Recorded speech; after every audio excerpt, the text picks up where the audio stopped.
Hi, this is Anthony Parent of IRS Medic. Now, the Foreign Account Tax Compliance Act has something called IGAs, and this acronym might be messing you up or just sort of making you angry, like it kind of does me, like every acronym they come up with. You hear it thrown around, and sometimes you forget, well, what does it mean and what is it exactly? It stands for Intergovernment Agreement. But it's actually something I don't think we've ever quite seen. And John, with me is John Richardson and Keith Redmond, and this is my question for John. And I'm gonna do a screen share of your tweet that got me thinking about this. Um, Here's my question for you. You are a student of history, and you know far more things than I do. Can you think of a time in our history and in the world's history where something like a FATCA intergovernment agreement existed? Well, that's a really tough question. The thing about the FATCA IGAs is that it's the only time I'm aware in history where one country has gone to another country and pressured that other country to enact laws specifically to discriminate against and punish the citizens of the first country, right? I mean, that's very unusual. I mean, does China come to the United States and lobby Congress to say, would you please enact some laws to punish our citizens who live in the United States? Does Russia come to the United States and say, please, Congress, would you pass some laws to punish Russian citizens who live in the United States? You think that was absurd. But what the United States has done through the FATCA IGAs is actually gone to other countries and said, what we want you to do is we want you to, take this FATCA policy that we have as described in the IGA, and we want you to actually make your own law, okay, that incorporates all these ideas for the sole and express purpose of punishing our citizens, who either live in your country or might go up there and open a bank account. So in that sense, it's really extraordinary. No, I'm not aware of any time that another country has gone to another country and say, look, could you please punish our citizens? I mean, it's really quite extraordinary, isn't it? Yeah, no, I can only think of one situation historically that's kind of close, and that was directed towards a particular individual. And that was also a situation of occupation. So I have never seen, I can't think of where a country has gone to say, hey, look, we have a bunch of people living in your country. Now, they haven't broken any of our laws, and they haven't broken any of your laws. But what we need you to do is go destroy their lives and deny them, put them in a financial prison. Can you go ahead and do that for us? And we have all these countries saying, yes, please, we can't wait to impose your criminal financial penalties on people who've broken no crimes anywhere around the world. Is that about right? Well, I certainly think it's close. I mean, it's really quite amazing because at its core, I mean, let's just localize it in one country, right? So, they go to Canada and say, Canada, we're aware that there are U.S. citizens living in Canada, and we're aware that you have banks and stuff like that, and we're aware that that people in Canada sell things they claim to be life insurance policies, even though they don't meet our specific definition. And what we really want you to do is we want you to pass a law that requires your banks to hunt down all these U.S. citizens. And so it actually goes further because it's a situation where you're going to impose an obligation on private actors in that country to be the police. So it actually goes even further because the country itself, you're telling to do it, they're not going to lift a finger. No, we're not going to do anything. But yeah, you're going to make all these people here do it. That's fine. Yeah, they're private actors. They have nothing to do with the U.S. But yeah, okay, yeah, we're going to impose this massive compliance burden on them because Oh, isn't that what you do in your Yeah. government? You do whatever the Another way of viewing execs it, wants you to do? another way of viewing it is that maybe it's the equivalent to an extradition treaty. Okay.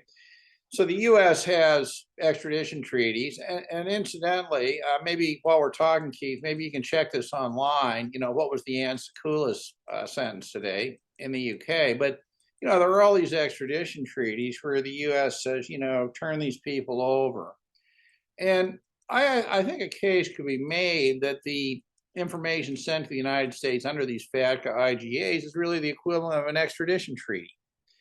But anyway. The thing about it is, Anthony, that, at its core, don't you think it's unusual? Take the United States out of it because everything is believable if it's the United States, right? But let's just imagine that Canada went to the United States and said, we'd really like you to pass a law to hunt down any Canadians who live in the United States, send us their information. In other words, help us impose penalties on them. You think that was satire or something, would you? Why don't countries normally want to protect their citizens? Here we have the United States actually pressuring other countries to damage and hurt their citizens. And they're all falling over themselves. They're all tripping over themselves to say who can be the first to do the U.S.'s will to destroy, not only their citizens but our own economy. Point, right. This is a very important point that most of these U.S. citizens in Canada are also Canadian citizens. So it's even worse. Help us hurt our own citizens, but also hurt your citizens too. You just can't make this stuff up. But to put this in context, I think what's important here is this. That why did I write this post? Well, there's been a lot of discussion lately about, people talk about FATCA, they talk about moving to residence-based taxation.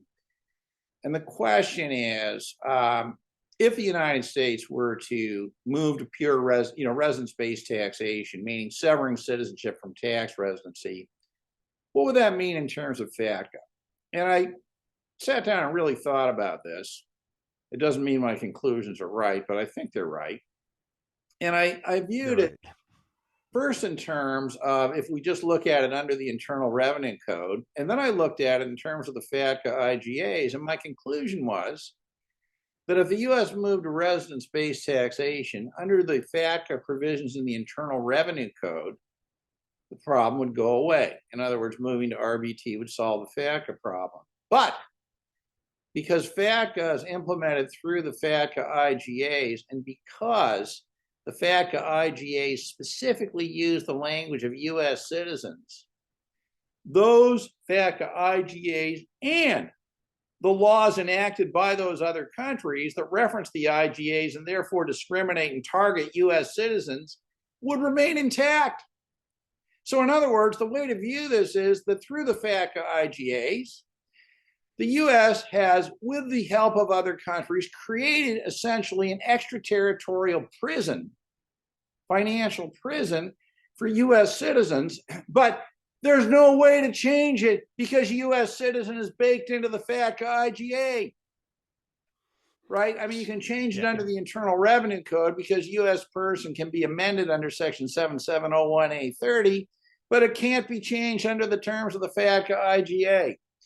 So the bottom line is that even if the U.S. moves to residency-based taxation, it would require not only amendments to the IGAs, okay, to be able to pull this off. Fortunately, at least the Canadian and UK legislation implementing these laws domestically don't refer to U.S. citizens. They refer to the terms of the FATCA IGAs, right? So if you can change the IGAs, then perhaps you can change the scope of this. But this is an amazing thing they've done here. John, I think back to 2008, Obama's change you can believe in. He didn't say that what he was going to do is pass some laws creating an extraterritorial prison for Americans, did he? No, and I recall the claimed author of the bill, Professor Elise Bean, who couldn't distinguish the F-bar from Form 8938, I think she was the person who was claimed to write the bill, but obviously the bill came from somewhere else. Well, in fairness, Anthony, there's a lot of technical detail here. It took me a lot of time to figure this out, actually. Well, and the other thing, the point is, this was never a part of the discussion in 2017. And John, I really thank you for your analysis on this, because you set it up in a two-part step. And that's the thing that I think I was missing in my mind. There's two parts to it. And I'm quoting your article. You say, first, okay, step one, okay, when it's important to understand that implementing FATCA through the FATCA intergovernment agreements, I mean, there's other governments agreeing it, right, has meant that, one, FATCA IGAs agreed to by both the United States and the partner country have replaced the Internal Revenue Code, the U.S. law made by and only the United States, as the vehicle through which FATCA is implemented. Okay, so I would say this: we could, John, if the law of FATCA was removed and repealed, would that necessarily invalidate the FATCA IGAs? Not a chance. FATCA could even be repealed, and it doesn't. They're independent agreements. You have to take the step of amending the IGAs. Now, I think in fairness, I think there's ways that can be done. All right, and maybe we can make that a separate discussion. But what I think there's a little bit on that. I think it's important for people to understand is the extent of the egregiousness, the evil, right? Because this is pure evil. Because what this does is it basically institutionalizes, legalizes, and normalizes the hunting down of people based on U.S. and only on U.S. citizenship outside the United States. Now, this is a problem of being a citizen of a great power, right? Russia, they target their diaspora, they'll go and poison them. China, well, they'll send Chinese operatives, to pick up people they want to bring back. But the genius of the United States is, why go to the trouble? Just just sign an agreement with other countries to hunt them down. And they'll do the work for you. They'll do all the work for you. It's the same thing, but it's really extraordinary. Now, the thing is this, right, that needs to be understood here. And this was what finally clicked for me yesterday. For some reason, I had an unusual amount of trouble pulling this together, okay? But here's the distinction.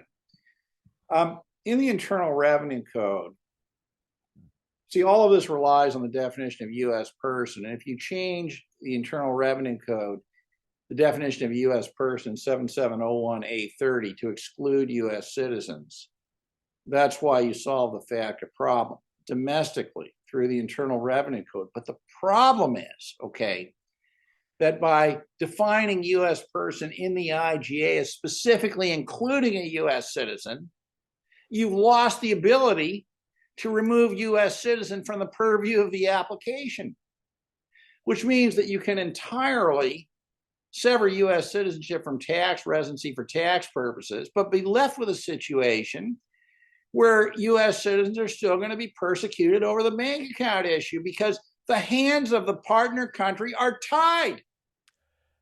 Step two. By defining U.S. person in the IGA itself as U.S. citizen, and that's the problem. Now, I doubt very much they were thinking about this. Somebody was. Yeah. Okay, but this is where we are. This is where we are. Yeah. And, this is and these people who. Anyway, enough. So, and this is what you say in step two: the partner country has enacted the terms of a FATCA intergovernment agreement as the domestic law of that country. That's right. That is so. Look, that's the law of the country, and so in a way, whatever FATCA is or isn't kind of becomes irrelevant because, well, we have this law that says, yeah, we're going to do this to you. We're going to do this. Another way, Anthony, even if the U.S. changes domestic law, the other countries have already enacted FATCA into their domestic law. And in fact, the entire U.S. income tax could go away. And FATCA Well, IGAs? I'm sorry, gentlemen. I have a question for you on this. Other countries have put into their law FATCA. Okay, have they? And I'm being devil's advocate here. Have they actually put into their law FATCA, or do they put into their law CRS, which is the same as far as both. No, it the is not the information? same. It is not No, the no, no, no, same. no. I know that. I didn't mean to say it the way I said it. I know it's not the same, but the essence of sharing data. So it would have happened anyway. If FACTA wasn't around, okay, there's CRS, and that's part of domestic law in different countries, right? Or is that different No, in that regard? totally different. Okay, Yeah, totally. CRS is Do you? But do you see what I'm trying to say here, or no? Okay, so I'll take up the argument. You're saying, well, what's the big deal? What's the big deal? Why are you crying about FATCA? There's common reporting standards that are all around the globe. That now it's being incorporated into French law or German law. So what's really your problem? Well, I would say, okay, which of those common reporting standards are resulting in people being shut out of financial bank accounts? Which one? That's the fundamental difference. Yes. None. Which one of those and which one of those common reporting standards is actually just one way, where one country's getting stuff and is not doing anything in return? Right. Look, okay. I mean, you're asking two or three different things at once. Okay. First of all, let's be clear on what it means, what it appears to mean for countries to enact FATCA or the FATCA IGAs as their laws. Now, obviously, I'm not going to spend a week of my time going through every country's legislation. But in preparing this thing, what I did was I looked quickly at Canada because that's something I can easily understand. And I got a contact in the UK to send me the UK version of it. Now, they're obviously very different laws because they're different countries. But what they share is that they're basically, it's like a Canadian law that simply says, we're going to incorporate the terms of the IGA. Okay, they don't get into US citizens or this. They just say we're going to incorporate the provisions of the IGA, and they refer to specific sections of it. The UK one does the same. Now, that doesn't mean it would have to be done that way. There may be other countries that, talk specifically about US citizens. I don't know. But that's what they've done. But the key point here is this, that these are domestic laws, right, of these other countries. They are domestic laws. And those laws continue to exist regardless of what happens in the Internal Revenue Code, because there's nothing in the FATCA IGAs that say or even hint at a change in the definition of U.S. tax residency or something, would invalidate the IGA. So, I mean, that's the basic problem you have. Now, it is true that at least in Canada, and I presume other countries, that countries have enacted CRS as their domestic law as well. All right. But there's so many differences between FATCA and the CRS, I think. I think the basic one is that, well, there are many, but I think the most important one probably is this, that under FATCA, information is sent from a country where people actually do live, that is an American in Canada or something, to a country where they don't live. Okay, that's number one. Number two, because of the savings clause in treaties, there is no way to use a tie-break provision, for a U.S. citizen to say Canada or the UK to say, no, I'm really a resident of the UK, and therefore this information shouldn't go. That's the second thing. The third thing is that this is being done under sanction. It's not a multilateral agreement at all. A multilateral agreement is what the CRS is. All these countries agree this is being done under sanction. The fourth, and this really pisses me off, this discussion that somehow this stuff is reciprocal. Let me be very clear here. There is absolutely, positively no exchange of information whatsoever under FATCA.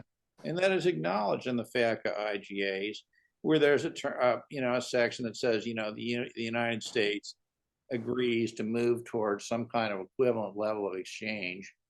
The word equivalent, which it won't, but the word equivalent is interesting because equivalency would be determined by the kind of tax system the country has. And if only the U.S. has citizenship taxation, okay, then citizenship would be important only for the U.S. But look, there's a world of difference between FATCA and CRS. It's quite possible to load them both, as I do, but to see them as very, very different. And FATCA is trying to expand U.S. jurisdiction outside the United States. The CRS is not. Yeah, that's a great distinction. Thank you. That's why I posed the question, just to get that clarity. Yeah, beautiful. Because I know people would be asking that. Now, I don't want to get too much in this, but because, but as we throw that word treaty around, and I know we've discussed this again, but in a way, treaties require ratification by the Senate.